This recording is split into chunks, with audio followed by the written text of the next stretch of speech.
Today I want to talk about being crap at something, because if you ever want to be good at something, you have to start off being kind of sucky at it. So I care about these YouTube videos and I want them to be good, but I'm also at the beginning stage of learning how to do everything properly. So I have an overly critical view of what I'm doing in every little detail.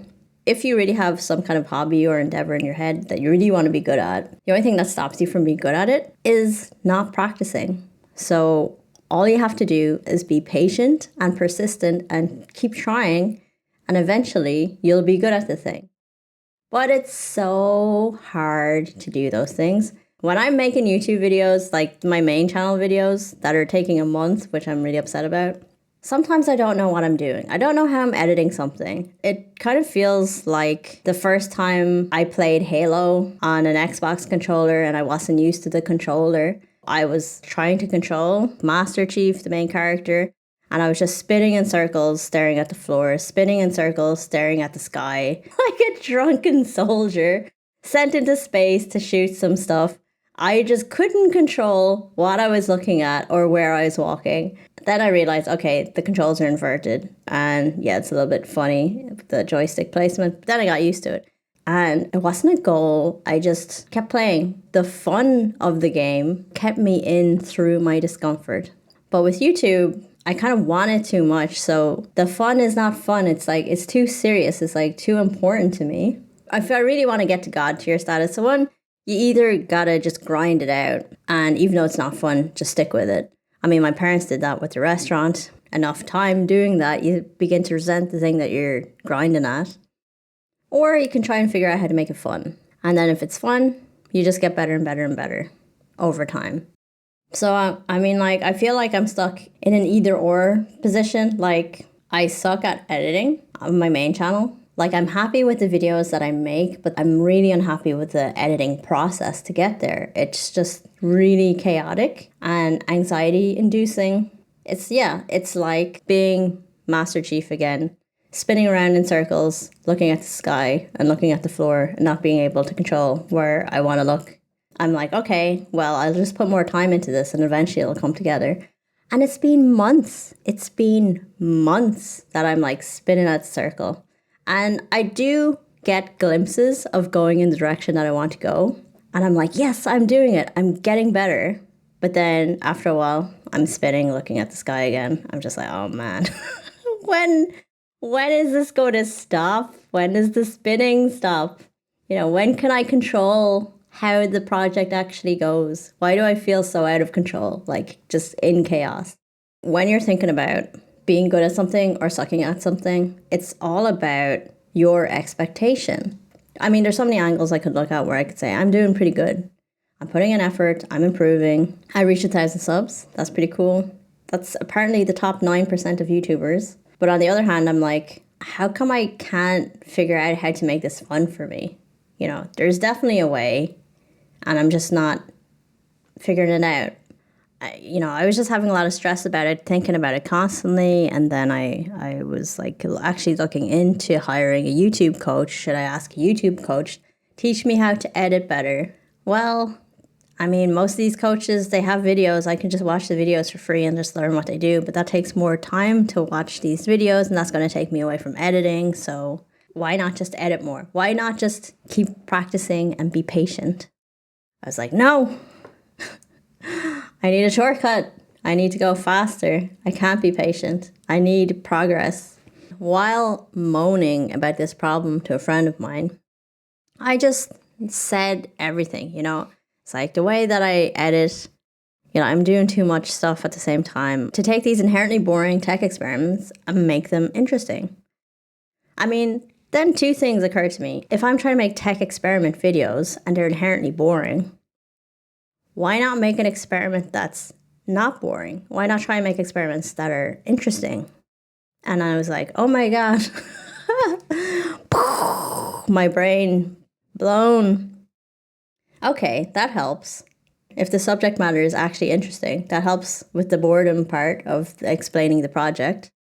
And then the next grand idea that I had was, why don't I just tell the story of the experiment as if I'm telling a friend in a way that a friend can understand. Because I got this friend, Kieran, who calls his phone a robot. He's not tech savvy. He told me, Grace, I don't really understand what's going on in your videos, but like a parent, I will say, good job, well done, which I appreciated very much. And I thought at first, I'm not making videos for Kieran. He's not the target audience. The target audience are like these Linux people that are into home servers. But then after a while of thinking about it, I was like, who says that my target audience is Linux people? Like, I don't really know any Linux people in my real life. I'm the first person out of my friends and family that has a home server. So why am I talking to a target audience that I don't know? Like, why am I not talking to my best friend? Why is he not included in my target audience? Because I know how to talk to him, because he's my friend and I talk to him. And it would be so much easier if I just talked to him. And I like talking to him.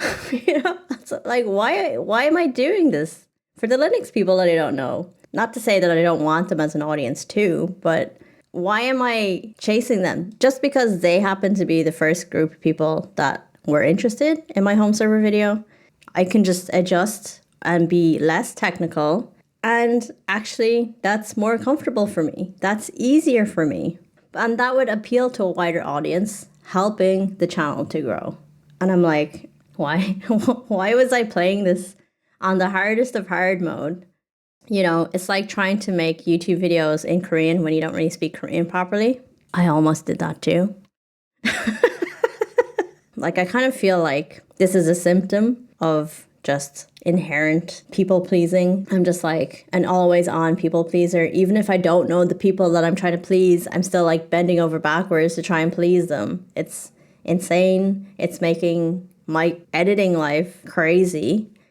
For my main channel video, I had these criteria. It has to be engaging, it has to be a tech story, it has to have the tech receipts, so I have to really understand all of the tech stuff, and I have to be able to explain the tech stuff really well in a non-boring way. So it's like 4 things that I have to do in one video. It was like too much stuff to have in my head at one time. So I was like editing the videos chapter by chapter and hoping that they flowed well together. And then sometimes they wouldn't flow well together, so I'd have to go back and re-edit. I was like, oh, frig. Yeah, I can't trust myself to have these 4 criteria in my head at once. But if I'm only focusing on telling the story in an engaging way, and then afterwards I can like put in my B-roll of me doing the experiment, having the details here and there, that's so much easier. That's so much easier than what I was doing. I don't know why I was doing what I was doing the way I was doing it, It just reminds me of the Simpsons episode where Homer's stuck at work because he tried to grab a free can out of the vending machine and his arm gets stuck. Hours later, the fire brigade come and they can't get him out. So they're about to cut off his arm. And then one of them asks, Homer, are you just holding on to the can? I'm like, yeah, that's me. I'm like complaining. Oh, my editing.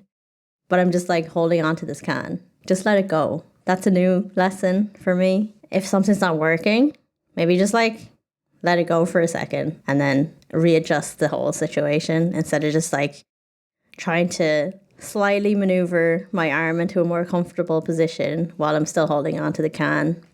As I get older, I realize more and more of life is just about letting things go and prioritize how I feel about things, prioritize the reality of my abilities. Because I really thought, I just suck. I can't do these 4 things in editing at the same time because I suck. I just need to get better. I was like, well, you could just do less.